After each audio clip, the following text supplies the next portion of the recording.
People ask, what opportunities are left in the Riviera Maya? Where can I invest? Are there still those opportunities that I can still take advantage of, so to speak, right? I've said this in other videos. I said in a previous video, take a snapshot of Quintana Roo, which is basically from Cancun down to Chetumal. And I want you to take a snapshot or a screenshot of Florida, right? From Miami to Fort Lauderdale, for example. If you look at the construction that's happened in Florida along the coast, and you look at the construction that's happened so far in the Riviera Maya, it's like 18, 19%. We've got a long way to go. I'm not saying I want to destroy the forest. I'm not saying I want to destroy the jungle. What I'm saying is we have lots of opportunities still left. I've also mentioned in other videos that you can get involved by prospecting in the proper locations, right? Where are places people can prospect and invest in? Well, right now in the Riviera Maya, one of the big talks, one of the big hypes is the airport in Tulum. That's one. Number two is the Tren Maya is going to offer connectivity. It's going to offer connectivity from Cancun, Merida, all the way out to Chiapas and all the places in between of the small towns being connected with each other. And that is one of the places you want to look at to trying to invest. We're looking at buying some land, but not just along the railroad tracks, right? I'm talking about looking where these train stations are going to be at along the way through all these small towns. One of those train stations, besides the main one that's going to be in Tulum, is going to be in a place called Leone Vicario. Leone Vicario is outside of Puerto Morelos. Let me give you a location. Puerto Morelos is in between Cancun and Playa del Carmen along the coast. So if you're in Puerto Morelos and you go down what's called the road, it's called the Ruta de Cenotes, and you go down that road, you're going to go to the end of that road. The very last development on this road that's called Ruta de Cenotes is called Aldea Sak Bay. Let me explain to you a little bit what Aldea Sak Bay represents. Aldea Sak Bay is about wellness. It's about connectivity with nature. It's about unity. It's about relaxation. It's about love and peace. And I'm not saying that you can't get that in Tulum. I'm not saying you can't get that in Playa del Carmen or other towns along the way. What I'm saying is you can't get the prices that I'm about to explain to you right now to get involved at ground floor opportunity. I'm talking $45,000, $50,000 to get 1,000 square meters. Just the land alone is going to increase in value over the next 2 to 3 years. This is going to be a return on your investment on land. But if you want to get away from the investment side, you want to get into a vacation home. You want to get into a place where you can leave your home and reconnect with yourself and be a part of a community of wellness. A community is called Aldea Sak Bay, right? So within Aldea Sak Bay, you're going to have a wellness hotel. Now, this hotel is not going to be like a big monstrosity of concrete. It's going to be based on unity, based on feeling one with nature. It's not going to be just a bunch of concrete slabs everywhere. This hotel is going to have, around the hotel, you're going to have little cabins. These cabins, and as a matter of fact, all 240 lots that are for sale there for single-family homes are going to be built on stilts. Yeah, you heard me right. They're going to be built on stilts, 2 meters up. So you're not going to have any impact whatsoever on the earth. You're not going to have a cement foundation just destroying everything there and excavating everything. Now, you are going to have some holes that you're going to be building there. They're going to put there for you, where you're going to put a septic tank. You're not going to have underground sewage systems. You're not going to be connecting sewage systems to the main road. Why? Because we are in the Ruta de Cenotes. There are thousands of cenotes, underground freshwater cave systems throughout this entire area. So you don't have to have high density. You're not going to have 5, 6 floors being built there. You're going to have an opportunity to be one with nature and build something that's super cool and unique. Now, just because they're not allowing you to build more than 20%, by the way, of your land that you're buying, doesn't mean you have to give up the comforts of a modern home.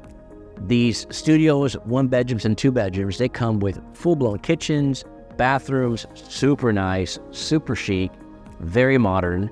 You know, on the 1 bedroom and 2 bedroom, you've got a bathtub outside on your terrace. So you're like in the middle of the jungle and you're enjoying yourself. Now, you're not going to see your neighbor. Why? Because these are 1,000 and 2,000 square meter lots that you're buying, and you can only build 20% of that. There is jungle in between each houses. You can't see your neighbors. So there's privacy, but you can walk through these trails and walk into what they're going to have built. It's called an Aldea Sak Bay town, right? Or a little pueblito, what they call it, a small little town. And in this small little town, you're going to have basic necessities, you know, groceries, eggs, bread, stuff like that, you know, things that you need to buy, water and stuff like that. Or you can also be part of the hotel concept, the condo hotel. There's going to be a certain amount of lots that are just around the hotel. They're going to be a part of the condo hotel opportunity where you can put your unit in there as part of the rental pool, so to speak. So when you're not here on vacation, you're going to have your studio unit rented out as part of the hotel. So why is this place, in my opinion, a good opportunity? Well, one is it's not going to be a concrete jungle. It's going to be a nice built unit in unity with nature, and keeping in mind of what the Riviera Maya has to offer, which is having the beautiful fauna, the birds, and the jungle. You know, a quick side story, as a matter of fact, we were just there last week when we were doing our final walkthrough on what we're going to be doing with them. And after my wife planted a tree, what they do is for every woman that comes and either joins by buying a piece of lot or piece of land, or when they're there, they have an opportunity to plant a tree, and these trees are fruit trees.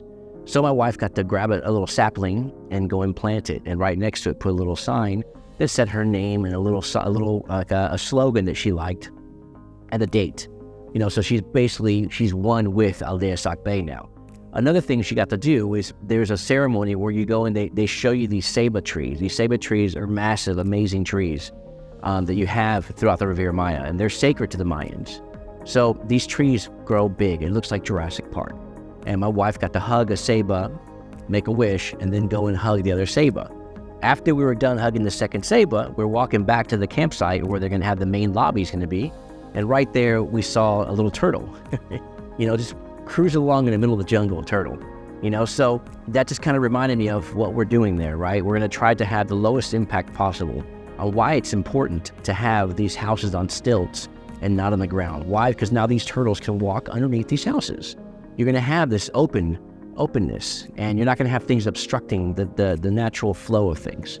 So going to the investor side of this conversation, you're going to have an opportunity to buy some land for a single family home of 1,000 square meters for $45,000 to $50,000 near one of the Mayan train stations. This is going to give you an opportunity of holding for 1, 2, 3 years, tripling, easily quadrupling your money in the next 2 to 3 years once the things start getting built there. Another one of the key factors that I really liked on the way out there, I know it sounds invasive, right? But the road that was originally there going out to Aldea Sak Bay, the Ruta Cenotes, it's being expanded, or I thought it was being expanded, but really what that is actually it's another. They're bringing power out there, right? So the city is investing money in that route. Why? Because it's going out to where the train station is going to be at. So you're going to have an opportunity now to be involved in the ground floor, the pre-construction, or the friends and family opportunities that you're going to have. Now, I'm not going to try to sound too salesy, because I try not to. I try to give you as much information as possible to have you make an educated decision on what you want to do. But there aren't very many lots left at 650,000 pesos, at $45,000, $50,000. They're all very, very attractive. You know, they have 650, 800,000. I mean, your most expensive lot is like $65,000, something like that. I mean, it's unbelievable. And these are big lots. 1,000 square meters is 10,000 square feet. You know, using flat numbers. 2,000 square meters, talking about a 20,000 square foot lot that you can build a 2-bedroom house on, 1 floor on stilts. That's the biggest you can build. And you can build up to 20% of your lot. So you can build a very nice 400 square meter or 4,000 square foot house on a 2,000 square meter piece of land. So this is a very good opportunity. If you have any questions, or if you want to get more information about Aldea Sak Bay on where it is, location-wise, is it a sound investment? How can I get involved? What do I got to do? What do I do, period? Send me a DM. I want you to like, subscribe, contact me, and I'll show you how to do this, okay? Talk to you guys later.